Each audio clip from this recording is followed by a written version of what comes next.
કહેવાય છે કે પૈસા ઉડાવવા તો સહેલા છે, પણ પૈસા કમાવવા એટલા અઘરા. વાર્તામાં આવું જ કંઈક છે.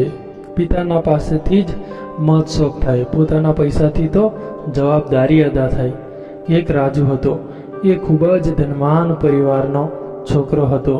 એના ઘરમાં ધન દોલત એટલું હતું કે 7 પેઢી સુધી પણ ના ખૂટે. રાજુ મનમોજીલો હતો. એને કોઈ કામ કરવું ગમે જ નહીં. બસ આખો દિવસ બહાર ફરવું, ખાવું પીવું અને જલસાની જિંદગી જીવવી. રાજુ 10મું પાસ થઈ ગયો, 12મું પાસ થઈ ગયો અને હવે તો કોલેજ પણ પૂરી થઈ ગઈ, પણ એનામાં કોઈ સભાનતાપણું જોવા મળ્યું નહીં. એના પિતાને ચિંતા થવા લાગી. જો આ આવું ને આવું કરશે તો તે પોતાના જીવનમાં આગળ નહીં વધી શકે. લાગે છે મારે જ હવે કંઈક કરવું પડશે. રાજુના પિતાએ કોલેજ પત્યાના 6 મહિના તો રાહ જોવું કે હવે એ શું કરવા ઈચ્છે છે, પણ એ તો એટલો બધો છૂટો થઈ ગયો હતો કે એની કોઈ હદ જ નહીં. ગમે ત્યારે બહાર જવાનું, ગમે ત્યારે જમવાનું, કોઈ કામ સમયે ના કરવું, એના માટે કોઈ રિવાજ નહીં, નિયમ નહીં. આ બધું એના પિતાને તો ખ્યાલ ન હતો. આ તો જ્યારે તેઓ થોડા દિવસ બીમાર પડી ગયા ત્યારે જોયું તો તેનો દીકરો હાથમાંથી છૂટી ગયો છે એવું લાગ્યું. એની માં તો કોઈ ધ્યાન આપતી જ ન હતી, એવું કહી શકાય. હવે મુદ્દાની વાત એ હતી કે આને સુધારવા કરવું શું એ હતું. બસ થોડા સમય બાદ તબિયતમાં સુધાર આવે તેની જ એ રાહ જોઈ રહ્યા હતા. થોડા સમય બાદ એમની તબિયત સુધરવા મળી. તેઓ સાજા થઈ ગયા અને ઓફિસનું જે કામ હતું એ બધું પતાવી લીધા બાદ એના દીકરા વિશે વિચાર્યું. એક દિવસ સવારની વાત છે. એમણે દીકરાને કહી દીધું કે આજે તું મને પૈસા કમાવીને આપ, જેટલા મળે એટલા. જો ના લાવ્યો તો ઘરમાંથી કાઢી મૂકીશ.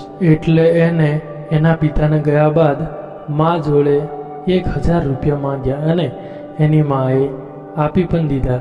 જ્યારે એના પિતા સાંજે આવે છે, જમી લીધા બાદ નિરાંતે એના દીકરાને બોલાવીને કહે છે કે આજે દિવસ કેવો રહ્યો.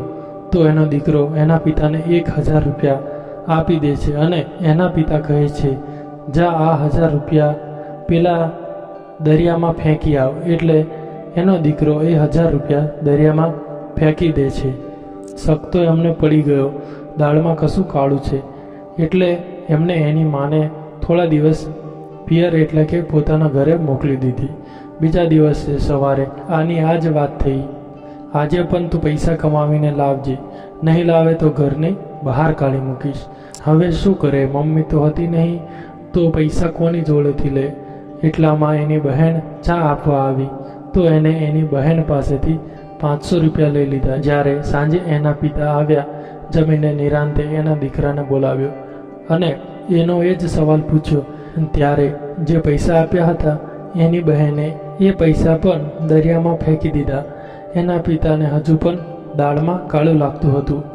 એટલે એમને એની બહેનને પણ મામાના ઘરે મોકલી દીધી થોડા દિવસ માટે. કાલે પાછી નવી સવાર પડી અને આજે પણ એની એ જ વાત. આજે પણ તારે પૈસા કમાવીને લાવવાના છે, જો નહીં લાવે તો ઘરમાંથી કાઢી મૂકીશ. હવે એ કરે શું? મમ્મી પણ ઘરે નહીં, બહેન પણ ઘરે નહીં. એટલે આજે એ સાચામાં જ કામ કરવા ઘરેથી નીકળ્યો. સાંજ પડી ગઈ. પાછો આજે પણ એનો એ સવાલ, બોલ બેટા કેવો રહ્યો આજનો દિવસ, આજે કેટલા પૈસા કમાવીને લાવ્યો છે? તો એનો દીકરો કહે આજે તો બસ 100 રૂપિયા જ મળ્યા. સારું, તો આ 100 રૂપિયા પેલા દરિયામાં ફેંકી આવ. આજે તો એના દીકરાએ સાચી રીતે મહેનત કરી હતી એટલે એ 100 રૂપિયા દરિયામાં ફેંકવાની ના પાડી અને કહ્યું શું પપ્પા, આજે તો કામ કરીને મારા હાથ દર્દ કરે છે અને કમરમાં પણ દુખાય છે. આ તો મહેનતના પૈસા, આમ કેમ હું 100 રૂપિયા દરિયામાં ફેંકી દઉં? ત્યારે એમને ખબર પડી કે આજે મારો દીકરો સાચે જ મહેનત કરીને આવ્યો છે. પછી એના પિતાએ પૈસાનું મહત્ત્વ સમજાવ્યું. ત્યારે એને ભાન થયું કે પૈસા જેટલા આસાનીથી વાપરી શકાય છે એટલી આસાનીથી કમાવી શકાતા નથી. બોધ, પૈસો પૈસાને નહીં પણ પરિશ્રમ પૈસાને ખેંચે છે. માટે મહેનત કરવાનું બંધ ના કરો. લાગે તો થોડા સમય માટે વિરામ લઈ લો, પણ અવિરત આગળ વધતા રહો.